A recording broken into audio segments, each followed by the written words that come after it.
ही आना चाहता हूं गर साहब। बहुत सारी बातें हम लोग कर रहे हैं, अहमद शाह अब्दाली का जिक्र भी आ रहा है आज इतिहास के पन्नों को पलटकर, क्योंकि वहां उद्धव ठाकरे ने आज तुलना की है अमित शाह से और मराठी अस्मिता का जिक्र किया है, और उसके अलावा उन्होंने खटमल जैसे जीव की तुलना से मतलब तुलना जो है वो कर दी देवेंद्र फडणवीस की। चलिए ये राजनीति में चलता रहता है, लेकिन वहां से अगर आगे बढ़ते हैं तो इधर दिल्ली की तरफ और तमाम इंडिया गठबंधन के नेता यहां दिखाई देते हैं, हमलावर दिखाई देते हैं। अब तैयारियां जोरों पर है, आगे आगे अब धीरे धीरे समय बीत रहा है और सुनने में आ रहा है कि इसी महीने जम्मू कश्मीर के लिए चुनाव की घोषणा हो जाएगी, क्योंकि टीम ऑलरेडी जम्मू कश्मीर में है। चुनाव आयोग की कल से गई हुई है टीम और 8 तारीख तक उनको वापस आना है। उस लिहाज से भी समझना चाहता हूं कि अब देश की राजनीति में, और जबकि ऐसे आंकड़े भी आ रहे हैं जो आंखें खोलते हैं कि चुनाव में घपले किए गए, जो आज प्रेस कॉन्फ्रेंस संदीप दीक्षित ने किया, एडीआर की प्रेस कॉन्फ्रेंस का जिक्र मैं कर रहा था, इन सब पर पहली आपकी प्रतिक्रिया।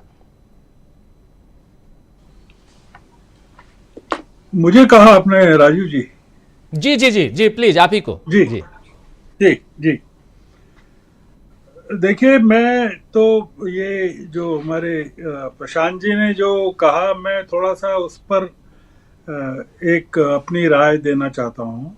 तो प्रशांत जी ने एक बहुत बढ़िया बात कही। वो बात ये कही कि सरकार को कुछ करके दिखाना होगा जनता के लिए। मैं थोड़ा सा ये पूरी की पूरी जो चर्चा है उसमें ये जो मेरा जो अध्ययन है वो थोड़ा सा शेयर करना चाहता हूँ कि ये पूरी प्रॉब्लम क्या है। मोदी जी गुजरात के और अमित शाह भी गुजरात के, और पीएमओ में काफी बड़ी संख्या में लोग गुजरात के हैं। गुजरात में जो सिस्टम रहा है, जो मोदी जी का, शाह साहब ने जो सिस्टम वहाँ 12-13 साल में विकसित किया, या उसके पहले भी थोड़ा सा रहा कि गुजरात के लोगों की सरकार से कोई अपेक्षा नहीं रहती है। आप अगर गुजरात की पॉलिटिक्स का अध्ययन करें तो वहाँ जनता सरकार आधारित नहीं है। मतलब मोदी जी ने वहाँ प्राइवेट एंटरप्राइज ही ज़्यादा अपने आप, मतलब लोग अपने पैरों पर खड़े होकर वहाँ काम करते हैं। सरकार से उनको कोई मदद नहीं चाहिए वेलफेयर के लिए, वो केवल सिक्योरिटी के लिए चाहते हैं, और ये कि उनको बिजनेस वगैरह में आज़ादी मिले। ये उस कल्चर को लेके दिल्ली पहुंचे हैं, और उस कल्चर में जनता के लिए काम करने का कोई कॉलम नहीं है। तो इसलिए क्या दिक्कत क्या हो गई कि वहाँ के शासकों को जो आदत है कि सरकार जनता मुक्त सरकार और विपक्ष मुक्त राज्य या भारत, मतलब ये मोदी जी वहाँ से लेके आए गुजरात से कि जनता मुक्त सरकार और विपक्ष मुक्त गुजरात, और उसको यहाँ आके उन्होंने विपक्ष मुक्त भारत कर दिया। देखिए, ये पूरे 10 साल, ये जो आपने जिस रिपोर्ट का जिक्र किया, एडीआर की रिपोर्ट का जो जिक्र किया, वोट फॉर डेमोक्रेसी की रिपोर्ट का जिक्र किया जी, मैं केवल आपने एक पॉइंट उठाया राजीव जी कि विपक्ष हमलावर क्यों नहीं हो सकता या होना चाहता है। ये 79 सीट्स अगर कम कर दें 240 में से, तो 121 सीट्स बचती हैं बीजेपी के पास। और अगर एनडीए की सीटें भी मिला लें, सारी सीटें मिला लें, तो भी बहुमत नहीं बनता है। आप क्या समझते हैं कि ये स्वीकार कर लेंगे, ये सरकार स्वीकार कर लेगी क्या? ये पूरा का पूरा मामला जो इन्होंने प्रशांत जी ने बताया, प्रशांत जी ने थोड़ा सा इलेक्शन कमीशन को सर्टिफिकेट भी दिया है कि इलेक्शन कमीशन ने कोई अच्छा काम भी किया है। तो अब वो एक अलग मुद्दा है, वो क्यों सर्टिफिकेट देना चाहते हैं मुझे नहीं पता, क्योंकि इलेक्शन कमीशन ने जो सबसे बड़ा काम किया है, इस देश के लोकतंत्र को कमजोर कर दिया। मतलब इतने बड़े देश में चुनाव करवाया, वो एक अलग मुद्दा है।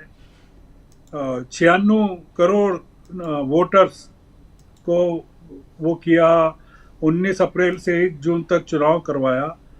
पर आप अगर ये बता रहे हैं कि 5 करोड़ वोट, 5 करोड़ से थोड़े कम है, 4 करोड़ समथिंग है, वो ज्यादा पड़े, और एक अन्य रिपोर्ट में यह है कि कुछ जगह कम भी पड़े, गिने गए, जितने बताए उससे कम गिने गए, तो जितने बताए वो कम पड़े गए, तो मतलब वो वोट कहाँ गायब हो गए?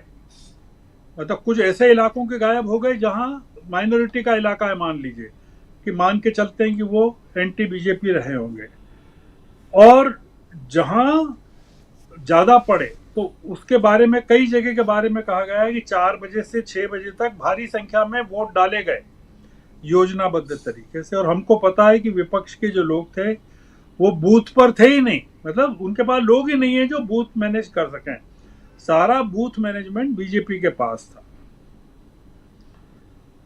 तो इसलिए अब मुद्दा जो आप कह रहे हैं कि विपक्ष हमलावर क्यों नहीं हो सकता, मेरा ये कहना है, मैं थोड़ा सा अलग तरीके से एक बात कहना चाहता हूं कि सरकार इस प्रतीक्षा में है कि आप हमलावर हो जाएं। वो चाहते हैं कि आप थोड़ा सा एग्रेसिव होके एक सरकार को या प्रतिष्ठान को या हुकूमत को कोई ऐसा मौका दे दें कि वो एक्स्ट्रा कॉन्स्टिट्यूशनल हो जाए। मेरा ऐसा मानना है, जो जिस तरह से विपक्ष अभी चल रहा है वो बहुत ठंडे दिमाग से काम कर रहे हैं, अच्छा काम कर रहे हैं। ये 4 राज्यों के चुनाव निपट जाएं, खासकर, मतलब मैं उसमें जम्मू कश्मीर को थोड़ा कम गिन रहा हूं, पर महाराष्ट्र, हरियाणा, दिल्ली और झारखंड ये निपट जाए, आप देखिएगा कि ये इनके निपटते ही इस सरकार का या इस सरकार में जो लोग हैं उसमें कितना मॉरल डाउन होता है, पहली चीज।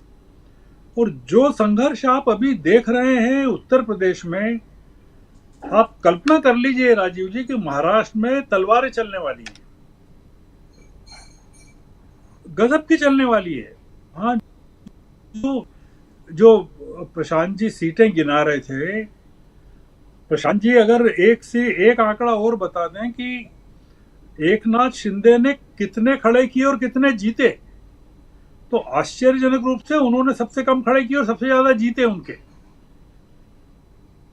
ये विधानसभा चुनाव में जो विनर होके उभरने वाला है वहां, वो एकनाथ शिंदे उभरने वाला है, मतलब जो बीजेपी नहीं होने वाली है और अजीत पवार भी नहीं होने वाले। और जो महाराष्ट्र विकास आघाड़ी है वो तो, उसकी तो गजब की मेजोरिटी आने वाली है। जो आपने कहा जिक्र, उद्धव ने जो अहमद शाह अब्दाली का जो जिक्र किया है, जो इन्होंने औरंगजेब फैन क्लब का उनको वो बनाया उद्धव को, और शरद पवार के लिए उपाधि दी कि वो भ्रष्टाचार के सरगना हैं, तो ये तमाम चीजें महाराष्ट्र में बुरी तरह से इनके ऊपर बूमरैंग कर गई है, और पूरा का पूरा महाराष्ट्र की बीजेपी के लोग नाराज हैं।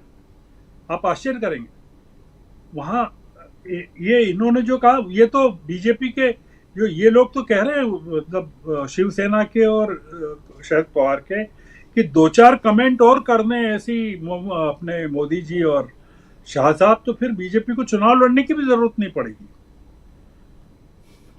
तो ये चुनाव हो जाने दीजिए। तो इनको, विपक्ष को आप देख रहे हैं कि संसद में जिस तरह की विपक्ष हमलावर रहा, अभी आपने, मतलब एक एक वक्ता को देख लीजिए आप, आपने कभी अश्विनी वैष्णव को इस तरह से गुस्से से मेज थपथपाते हुए नहीं देखा होगा कि वो मतलब उनको वो गौरव गोगोई डिरेलमेंट मिनिस्टर कह रहे हैं, और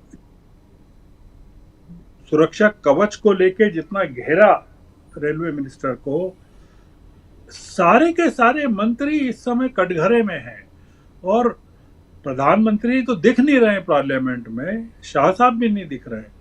तो इसलिए मैं थोड़ा ये मानता हूं कि ये विपक्ष जिस तरह से अभी चल रहा है वो अभी ठीक है, अभी हमलावर होने की जरूरत नहीं है, कोई एक्सक्यूज नहीं देना चाहिए कि सरकार को, क्योंकि ये जो अंडू नहीं कर सकते, ये 79 सीटों को आप वो नहीं कर सकते, अंडू नहीं कर सकते। आप एट बेस्ट क्या कर सकते हैं, कोर्ट में याचिकाएं लगा सकते हैं, जो कि लोग इंडिविजुअली जा रहे हैं कोर्ट में याचिकाएं लगाने के लिए।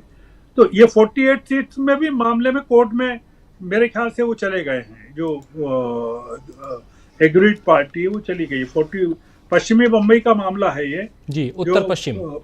हाँ, उत्तर पश्चिम बम्बई का मामला है। तो इसमें काफी जो सोशली एक्टिव लोग थे वो लगे हुए थे इस कॉन्स्टिट्यूएंसी में, तीसरा शीतल वार्ड वगैरह लगे हुए थे इसमें। तो इसलिए मेरा ये मानना है कि ये थोड़ा सा अभी क्या है कि ये सरकार हिली हुई है, पूरी तरह से हिली हुई है, और प्रधानमंत्री जी के नवंबर तक के विदेश यात्राओं के कार्यक्रम हैं। अब एक ही चीज देखना है कि उन्होंने यूक्रेन जाने की जो घोषणा की है वो फलीभूत होती है कि नहीं होती है, क्योंकि वो अगर नहीं होती है तो वो एक हमारी बहुत डिप्लोमेटिक बड़ी हार होगी, क्योंकि हमारी एडवांस टीम तो वहाँ पहुँच गई है यूक्रेन में, जो उस चीज़ पर काम कर रही है। काफ़ी चीज़ें राजीव जी चल रही है। और ये जो राहुल गांधी का जो ट्वीट है जो ईडी के रेड को लेकर है, इसने काफ़ी हलचल पैदा कर दी है। मतलब पूरे के पूरे सरकार के इरादों को या एजेंसीज के इरादे को बहुत एक्सपोज कर दिया है। सरकार इस समय बचाव की मुद्रा में है और आक्रामक दिखना चाहती है। मतलब ये है मुद्दा कि बचाव की मुद्रा में है और आक्रामक दिखना चाहती है। कुल मिलाकर ये चीज। जी जी जी बिल्कुल, बचाव की मुद्रा में सरकार है लेकिन आक्रामक दिखना चाहती है, एग्रेसिव दिखना चाहती है, और